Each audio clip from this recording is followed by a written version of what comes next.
Welcome to the Newsworthy. All the day's news in less than 10 minutes. Fast, fair, fun, and on the go.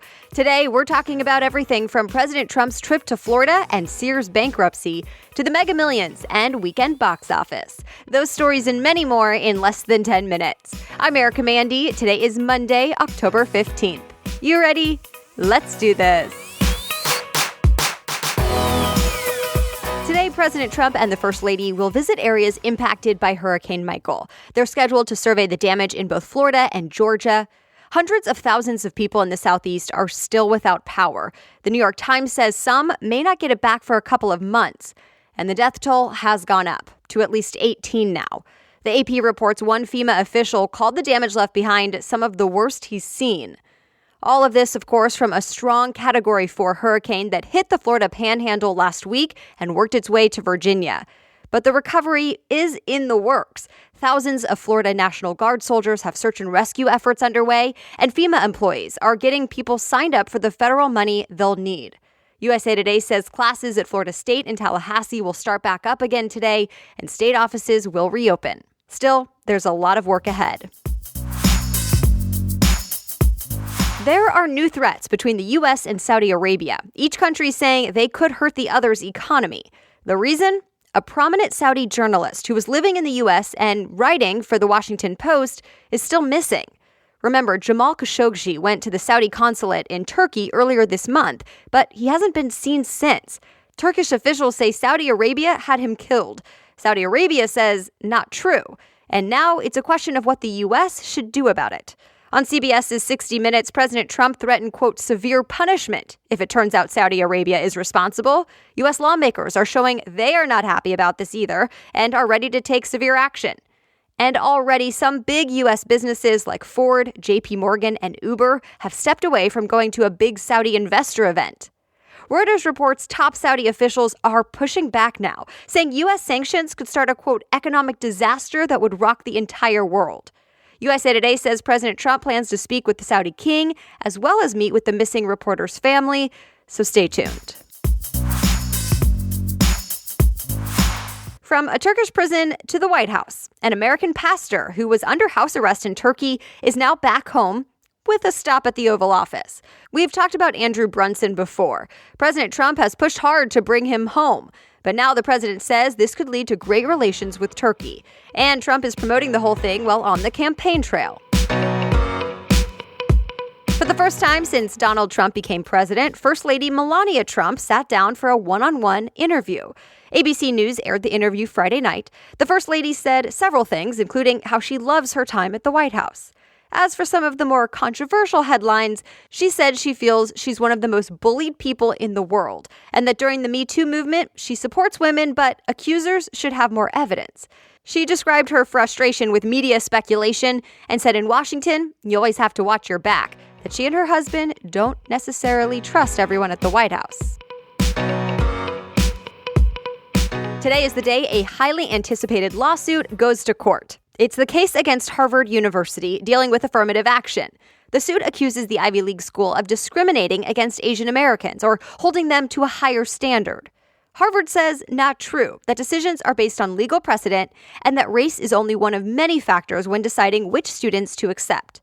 The Washington Post reports the students who say they were victims are staying anonymous, unnamed, at least to the public. Why? Fears of harassment. Experts told the New York Times this case will, at the very least, expose some of what it really takes to get into these selective schools, and at most, could even make its way to the Supreme Court and impact affirmative action practices in the future. So, to be continued. A large, well-known retailer is in trouble. In fact, Sears was once the largest U.S. retailer before the rise of Walmart. But today, Sears filed for Chapter 11 bankruptcy protection, and the CEO is also stepping down. Today was the deadline to pay a big bill it just could not afford. The Wall Street Journal says for now, Sears will keep hundreds of its stores open, but will have to close about 150 stores right away. It's not clear yet if Sears will be able to reorganize enough to keep some stores open in the long term, so we'll see. Between both Sears and Kmart, the company employs about 70,000 people right now. The Mega Millions jackpot just went to $654 million, close to the largest Mega Millions jackpot in history, which was $656 million in 2012. The amount went up when there was no winner on Friday, so now your next chance is Tuesday the 16th. That's tomorrow. There are several more stories to talk about today, but let's take a quick break to thank our sponsor, Swap.com. Swap.com is the world's largest online consignment and thrift store. So whether you're looking for the latest fashions or just something to add to your Halloween costume, no need to go searching through racks and racks at resale shops. Instead, check out Swap.com and find what you need with convenience. No sitting in traffic or standing in lines. You can save up to 90% off the retail price on women's, men's, athletic, and kids' clothing, even toys. Plus, you'll find your favorite brands like Lululemon, Carter's, Nike, J.Crew, and Gap. Swap.com sells gently used, quality, hand-inspected items and adds new items to the site daily. And if something doesn't fit, there are hassle-free returns within 30 days. So get 35% off select items for your first order by going to swap.com and using the promo code Newsworthy. Again, that's swap.com, swap.com, and use the promo code Newsworthy. That's special for the Newsworthy listeners, but you'll also find new deals every day listed on swap.com's homepage. Now, back to the news.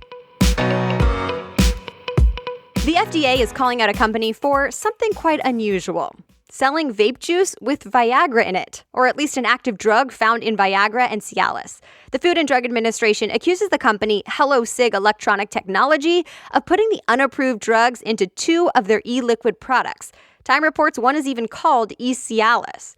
The China-based company, which sells the products in the U.S., now has 2 weeks to respond to these accusations. Remember, the FDA has been cracking down on the e-cigarette industry lately. It's also investigating whether companies have been marketing to minors.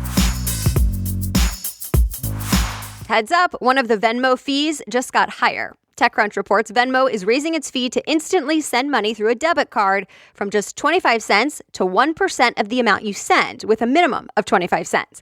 In other words, you'll pay more if you're sending more than $25 on the platform if you like to use a debit card. But don't worry, just like before, you can still send money for free if you directly connect your bank account. Did you spend your money at the movies this weekend? The top 2 movies at the box office were the same as the weekend before. The superhero movie Venom hit number 1 for the second weekend in a row, and A Star is Born with Lady Gaga and Bradley Cooper came in second in North America. Variety says Ryan Gosling's First Man debuted in 3rd place.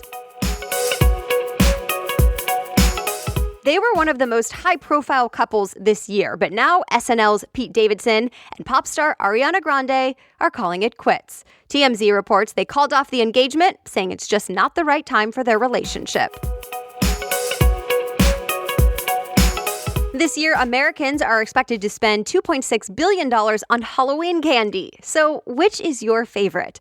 CandyStore.com just did a very important analysis of the last 11 years of candy sales and found the most popular Halloween candy in each state. Turns out New Yorkers love Sour Patch Kids, Californians are all about Skittles, Texans go for the Reese's Peanut Butter Cups. And that's it. Thanks so much for listening today. As always, if you want to read more about any of the stories mentioned, I list all the sources and story links for you in today's show notes. Just go to thenewsworthy.com, click episodes, and find today's date. The Newsworthy is ready for you every weekday by 4 in the morning. I'll be back with more news tomorrow. Have a great day.